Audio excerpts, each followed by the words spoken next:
बुझा दिए। अरे भारत माँ के सपने सुहाने सब मिट्टी में मिला दिए। राम का मंदिर बना साथ में रम के मंदिर बना दिए। राम का मंदिर बना साथ में रम के मंदिर बना दिए। अरे रम के मंदिर बना दिए, रम के मंदिर बना दिए। राम का मंदिर बना साथ में रम के मंदिर बना दिए। राम का मंदिर बना साथ में रम के मंदिर बना दिए। वीर शहीदों की कुर्बानी के अफसाने भुला दिए।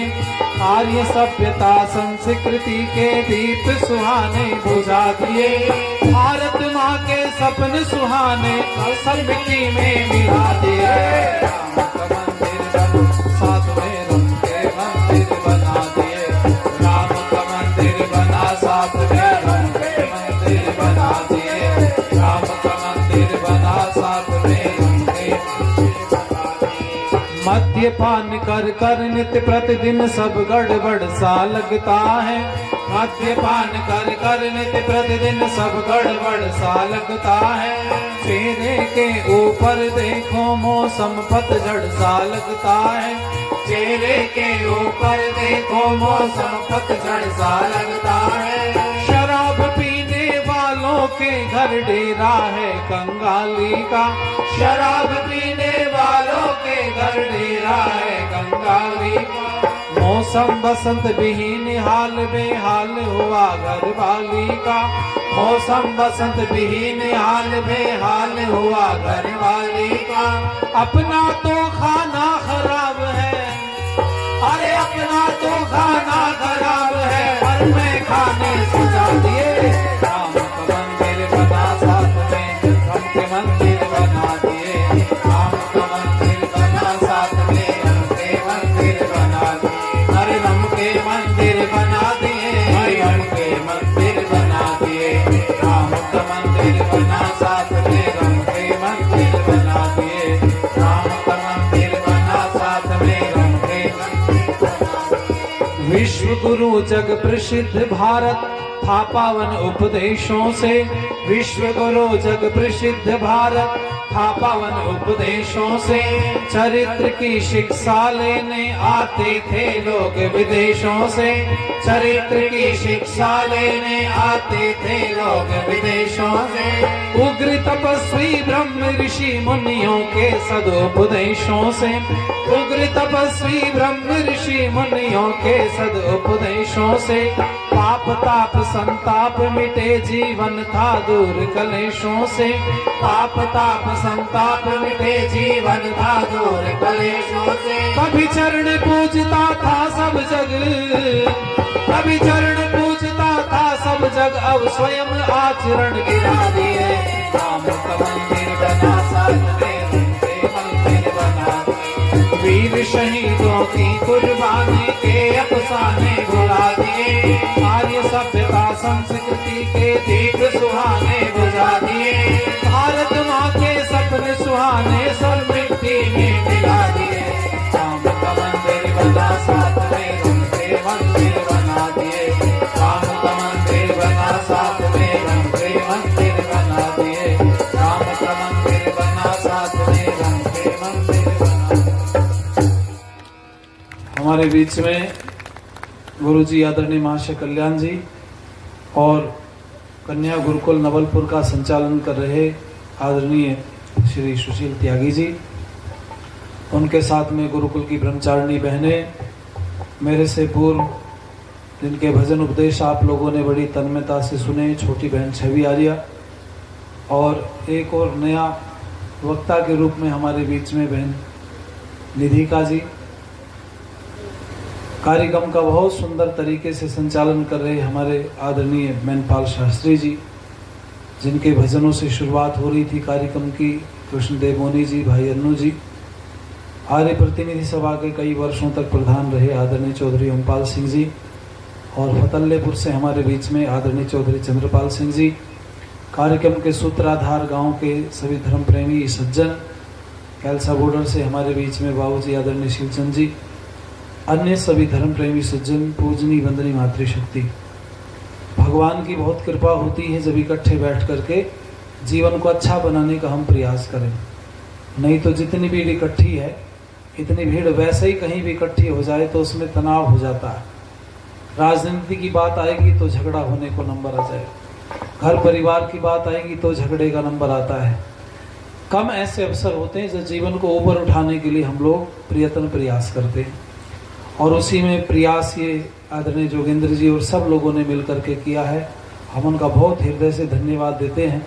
हम लोग परंपरागत भजनोपदेशक हैं, कॉमर्शियल प्रोग्राम है, बुलाते हैं लोग चले जाते हैं सब जगह, लेकिन आपके जैसे कार्यक्रम थोड़े हैं जो उंगलियों पर गिने जा सकते हैं, जहाँ बंद हो गए हैं कार्यक्रम या नहीं हो पा रहे हैं। आप जैसे लोग आगे आ रहे हो तो ये बड़ी बात है गांव के लिए। आप ताली बजा करके स्वागत कीजिए। आदरणीय चौधरी साहब कह रहे थे ओमपाल जी कि बड़ा काम आपने किया है गांव के लोगों ने।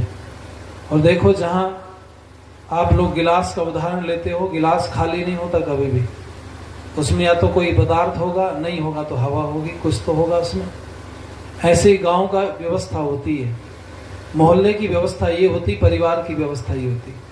जहां देवता आते रहेंगे वहां राक्षस नहीं आएंगे, और जहां देवता नहीं होंगे वहां राक्षस को बुलाने की कोई जरूरत नहीं पड़ेगी, अपने आप आ जाएंगे।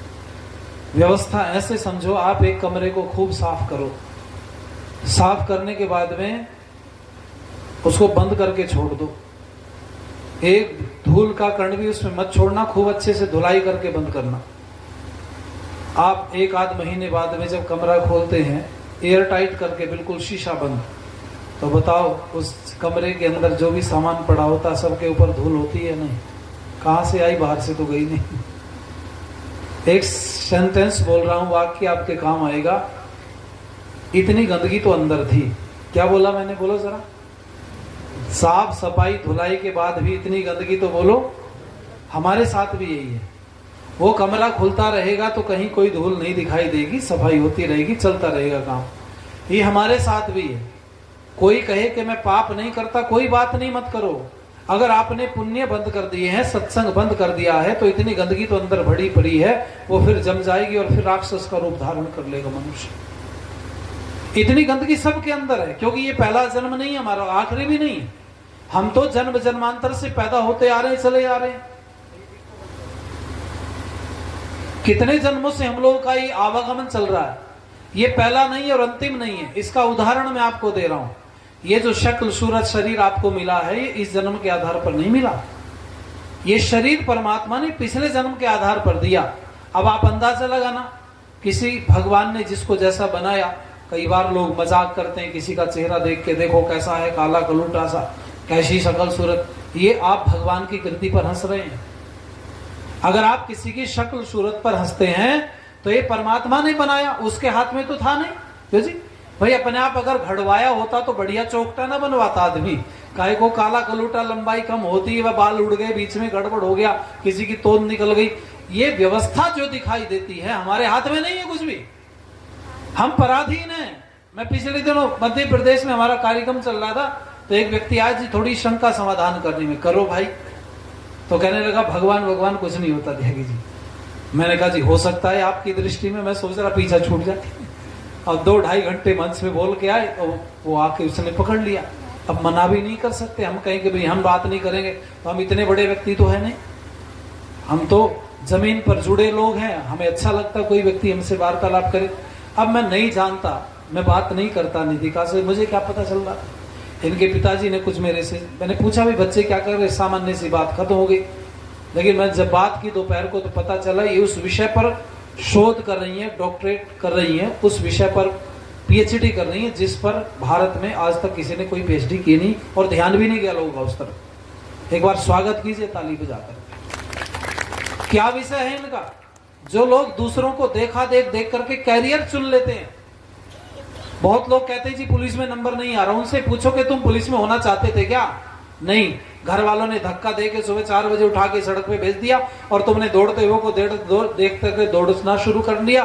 उनके देख करके आपने तैयारी शुरू कर दी। वो पहला वाला मन से लगा हुआ था, तुम घर वालों के धक्के से लगे हुए। नंबर नहीं आएगा। क्यों नहीं आए? क्योंकि आप दूसरों की देखा देख। ये उस विषय पर शोध कर रही हैं, ये पता चले कि युवा करना क्या चाहता है और कर क्या रहा। मैं बात को विस्तृत नहीं करना चाहता, अपनी बात पर लौट करके आना चाहता हूं। मेरे से कहने लगा जी भगवान कुछ होता नहीं। तो मैंने कहा भाई होता है परमात्मा, तो ऐसी बहुत सारी चीजें जो मनुष्य के हाथ में नहीं। बोला कुछ नहीं। मैंने कहा जो चीज तुमने नहीं देखी तो क्या वो होती नहीं दुनिया में?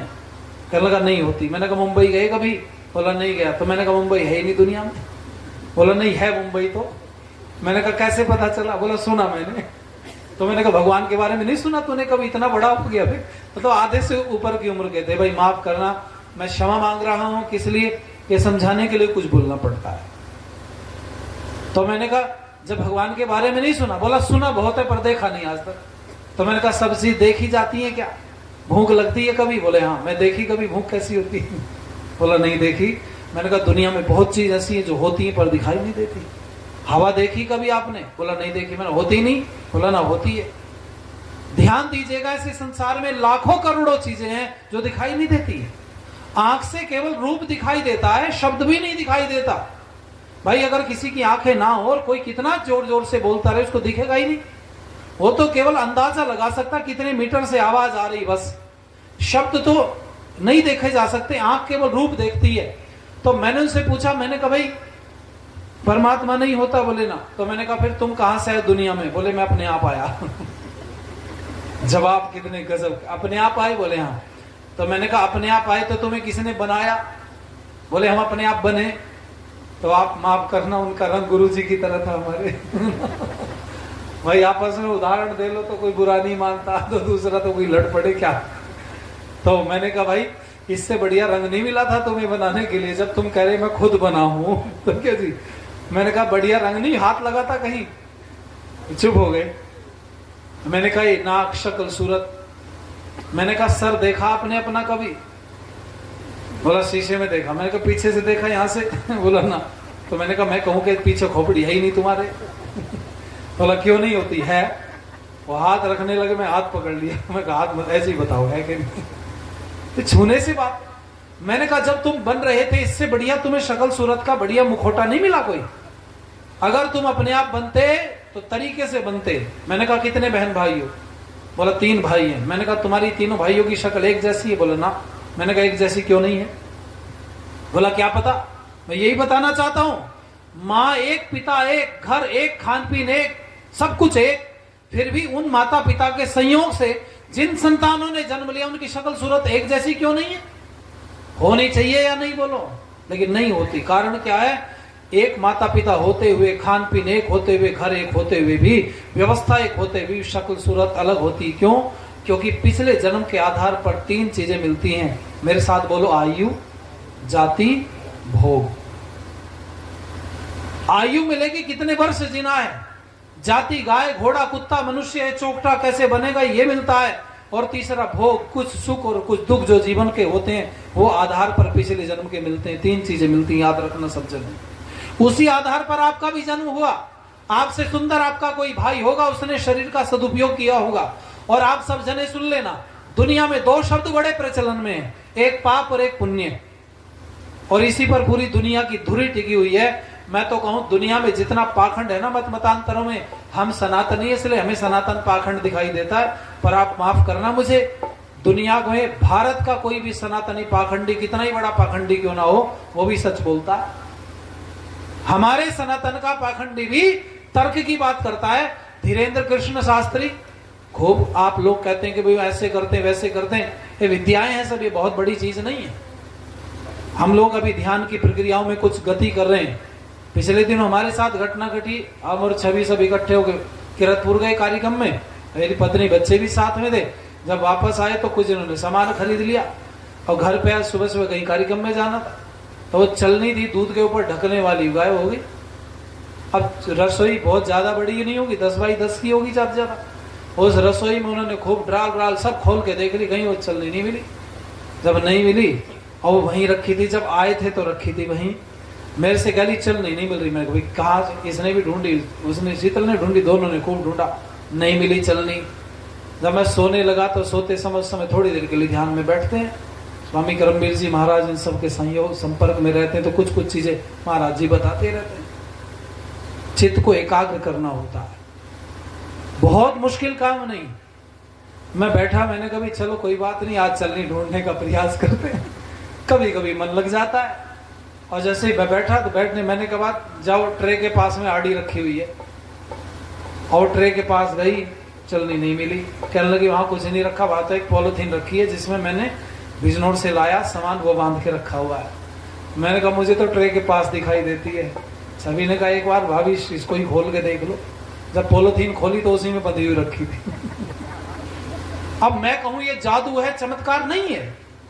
आपका चित्त जहां पर अंकित होता है, मन, जो मन की वृत्तियां है ना, उनको रोकना ही तो ध्यान है। हर समय दौड़ती रहती। आप यहां बैठे हुए हो, आपको सारी बात किसी भी वक्ता की याद नहीं है। कुछ कुछ बातें याद होंगी जरूर, सारी नहीं होंगी। कारण क्या है? मैंने एक गीत की 10 लाइनें बोली, 10 लाइनों में जिस लाइन पर आपका मन, बुद्धि, शरीर एकाग्र था, वो लाइन आपको याद है, और जिस पर एकाग्र नहीं था वो लाइन बोलो याद है? मन दौड़ रहा है आपका। आप यहां बैठे हैं, मन पहुंच गया घर पे, आपको लग रहा होगा आंख खुली है, कान सुन रहे हैं, लेकिन मन घर पर पहुंच गया। आदरणीय चंद्रपाल सिंह जी बैठे हैं, यहाँ दरवाजा खुला है, जंगल में घर है। पता नहीं गुलदार तो नहीं आ गया। हो सकता है कि उठ के चलो फोन करता हूं, घर पे फोन करो। अच्छा, ये बैठे हैं, कान खुले हैं, आंखें देख रही हैं, लेकिन मैं जो बोल रहा हूं वो समझ में नहीं आएगा, क्योंकि मन एक समय में एक ही काम करता है, दो काम मन नहीं करता। दुनिया में कितना बड़ा पाखंड है, मैंने झलकी दिखाई थी। क्रिश्चियनों की किताब उठा करके पढ़ोगे होली बाइबिल, तो दुनिया के बड़े बड़े गपोड़े हैं। गपोड़े बोल रहा हूं मैं, हमारे वाले तो छोटे मोटे झूठ है। धीरेन्द्र कृष्ण शास्त्री की बात मैं कर रहा था। धीरेन्द्र कृष्ण शास्त्री ने पिछले दिनों, जब वो मास आता है ना हमारे यहाँ पर, जिसमें बूढ़ों को जो चले गए उनको खिलाते हैं, अपने बुजुर्गों को, जिसको श्राद्ध कनागत बोलते हैं। धीरेन्द्र कृष्ण शास्त्री ने कहा जो चले गए, दुनिया में है ही नहीं, उनको कैसे तुम खिला सकते हो? दुनिया में कौन सी तरह की, कौन सी तकनीक है? हालांकि कईयों ने विरोध किया, पर उस व्यक्ति ने कहा अगर जीवित रहते माता पिता को खिला देते हो तो उनका तो श्राद्ध हो चुका।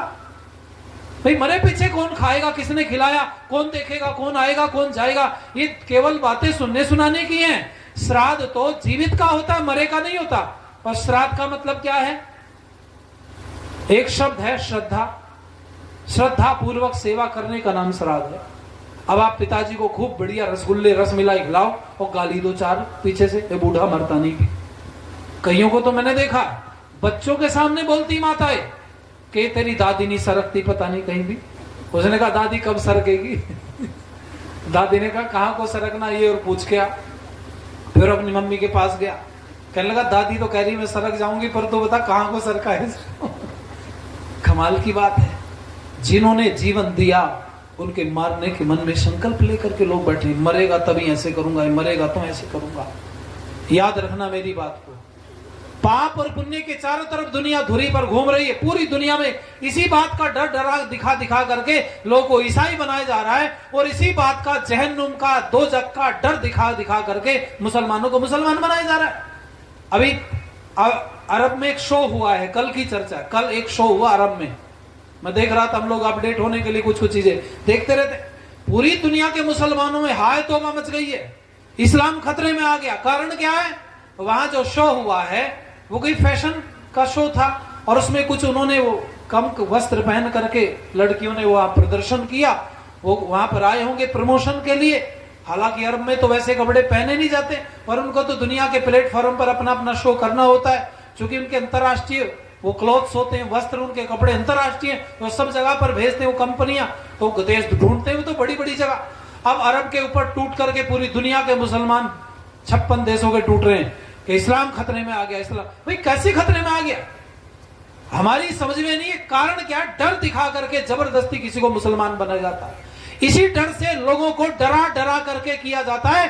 दुनिया में सारे मत मतांतरों में डर पैदा करके मती व्यक्ति बनाया जाता है, पर केवल एक सनातन धर्म है जिसमें डर नहीं बल्कि शोक, इस धर्म के अंदर खुशी, इस धर्म के अंदर प्रसन्नता के साथ में लोगों को जोड़ा जाता है। एक पहला धर्म है जिसमें डराया नहीं जाता बल्कि हिम्मत बढ़ाई जाती है। तुम आओगे तो भगवान की कृपा तुम्हारे ऊपर होगी।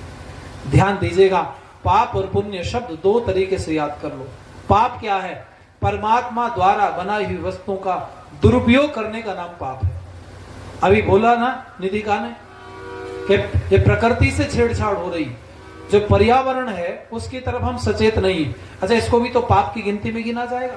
परमात्मा ने जो चीज आपको दी उसका सदुपयोग नहीं कर पाए, यही पाप है। और परमात्मा ने जो चीजें दी हैं, दुरुपयोग का नाम पाप और सदुपयोग का नाम पुण्य है। परमात्मा ने वस्तु दे दी, उसका तो सदुपयोग करो, वो पुण्य कहलाएगा। आइए ये लाइनें सुनिए, अच्छा लगेगा आप लोगों को। जो जिंदगी पुरुषार्थ के सांचे में ढली है, तूफान का मुंह मोड़ के रख दे वो भली है। जो जिंदगी पुरुषार्थ के सांचे में ढली है, सांचे में ढली है, तूफान का मुंह मोड़ के रख दे वो भली है। तूफान का मुंह मोड़ के रख दे वो भली है। तूफान का मुंह मोड़ के रख दे वो भली है। जो जिंदगी पुरुषार्थ के सांचे में ढली है, सांचे में ढली है, तूफान का मुंह मोड़ के रख दे वो भली है। तूफान का मुंह मोड़ के रख दे वो भली है। तूफान का मुंह मोड़ के रख दे वो भली। संसार में जीना तो बड़ी शान से जीना, इज्जत से बड़े प्यार व सम्मान से जीना। संसार में जीना तो बड़ी शान से जीना, इज्जत से बड़े प्यार व सम्मान से जीना। लेकिन किसी भी हाल में मंजूर न करना, नजरें झुका के शर्म से अपमान से जीना। अपमानजनक जिंदगी से मौत भली है, हाँ मौत भली है। तूफान का मुंह मोड़ के रख दे वो भली है। तूफान का मुंह मोड़ के रख दे वो भली है। तूफान का मुंह मोड़ के रख दे वो भली। आराम तो हराम है, आराम न करना, इंसान के चोले कोई बदनाम न करना। आराम तो हराम है, आराम न करना, इंसान के चोले कोई बदनाम न करना। करना सदा वो काम जिसमें सर रहे ऊंचा, झुकता हो जिसमें सर कभी वो काम न करना। मेहनत ही इस जहान में फूली व फली है, फूली व फली है। तूफान का मुंह मोड़ के रख दे वो भली है। तूफान का मुंह मोड़ के रख दे वो भली है। तूफान का मुंह मोड़ के रख दे वो भली। कुंभकर्ण रावण बड़ा अभिमान था जिनको, कंस दुर्योधन भला अच्छे लगे किनको। कुंभकर्ण रावण बड़ा अभिमान था जिनको, कंस दुर्योधन भला अच्छे। तब राम भरत कृष्ण और अर्जुन भी हुए थे, क्या बात है सत्कार व पूजा मिली इनको। जग में चरित्रवान की ही महिमा चली है, हाँ महिमा चली है। तूफान का मुंह